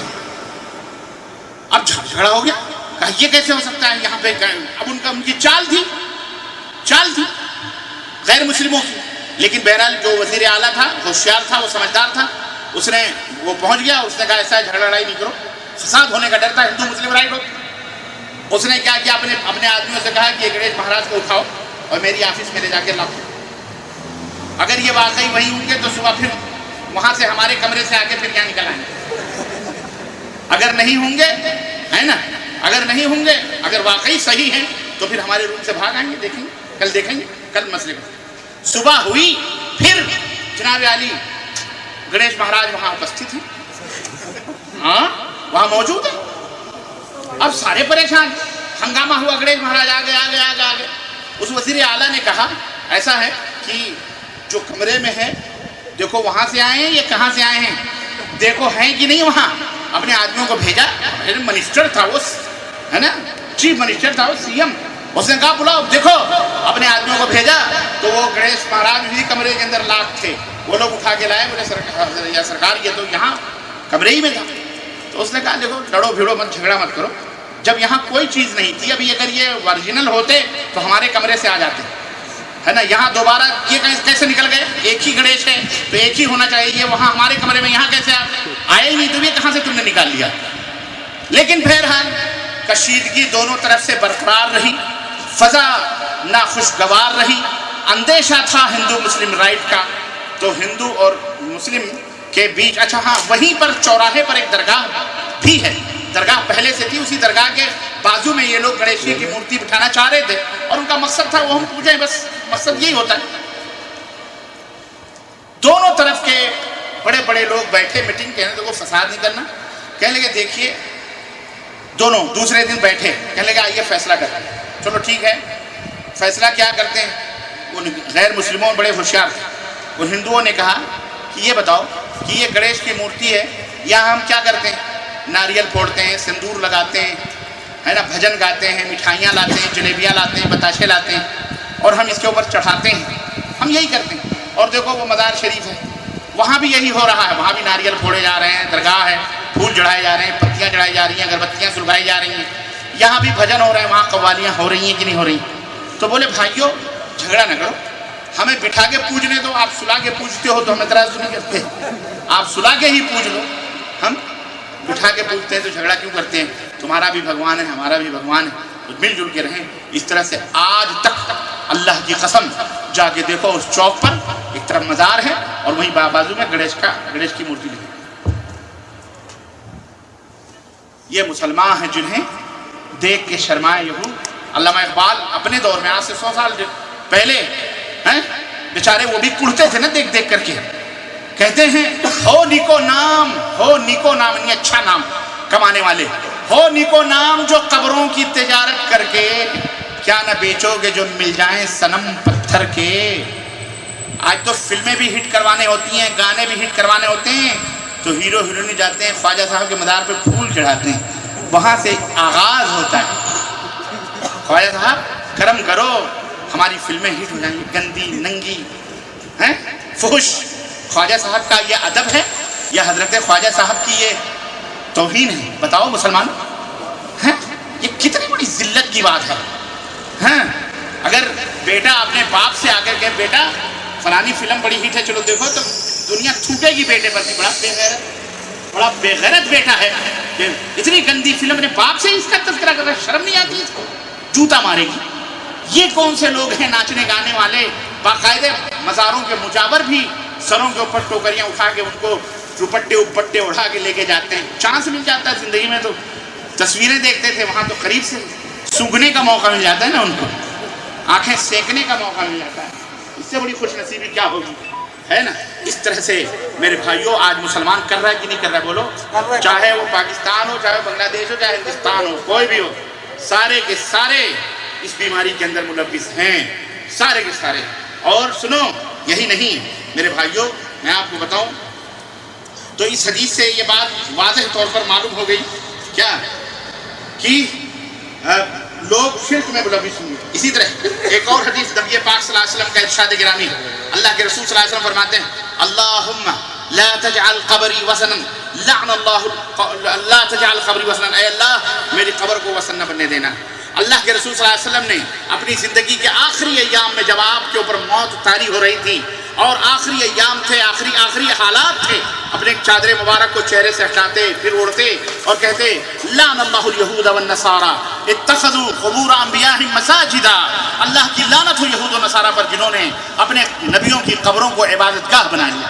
اور اللہ کے نبی دعا کرتے تھے اللہ ہماری قبر کو عیدگاہ، ہماری قبر کو بت قدر نہ بنانا، ہماری قبر کو وثن نہ بننے دینا کہ لوگ اس کی پوجا کریں، لوگ اس کی عبادت کریں۔ میرے عزیزوں، میرے دوستوں، بتوں کی عبادت کی اصل وجہ کیا ہے؟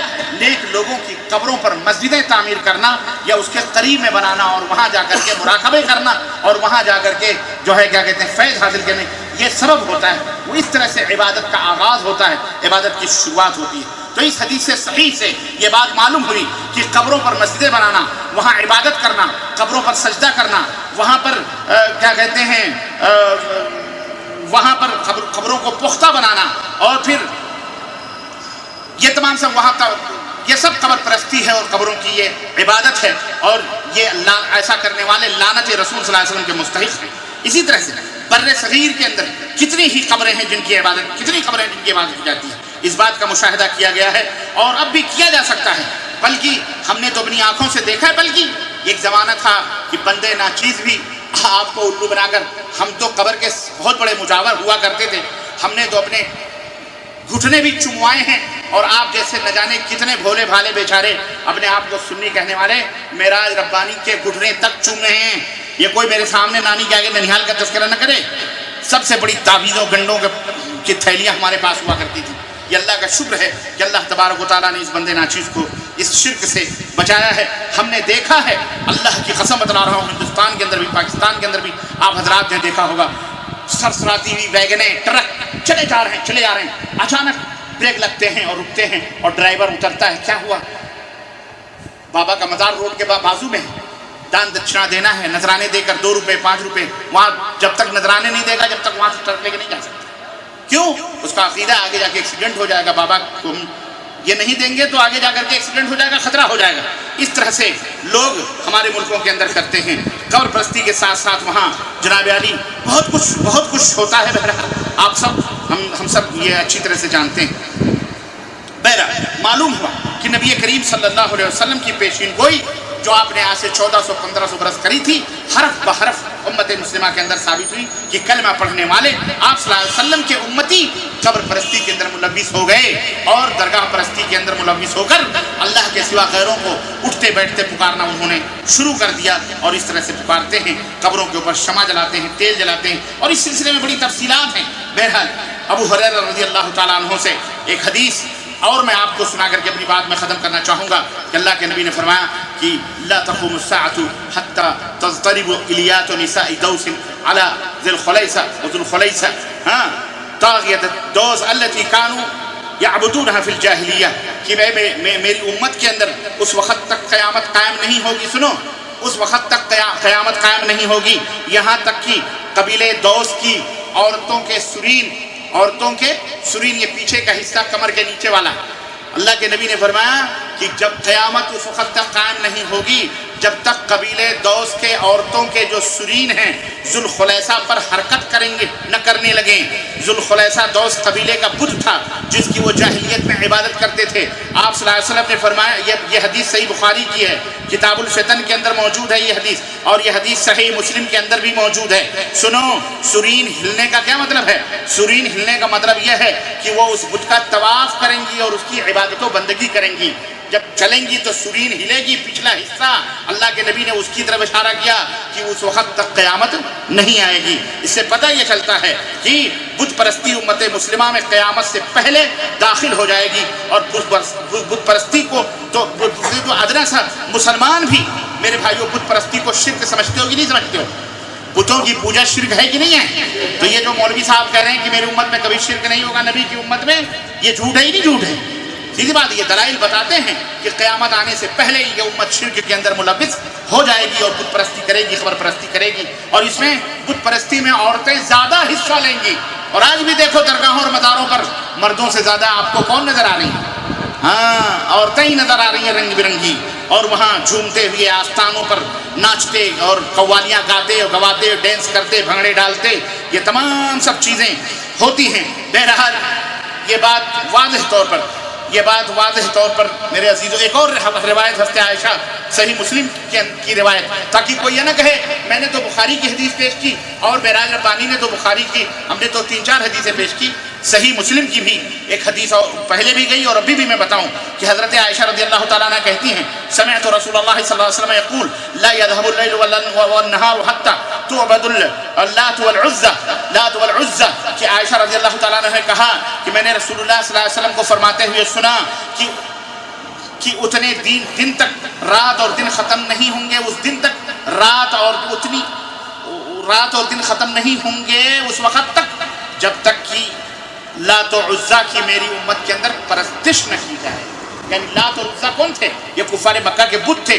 اللہ کے نبی نے فرمایا میری امت میں اس کی پرستش ہوگی۔ یہ حدیث صحیح مسلم کے اندر ہے۔ اسی طرح سے اور بھی بہت ساری روایتیں ہیں۔ بہرحال میں آخر میں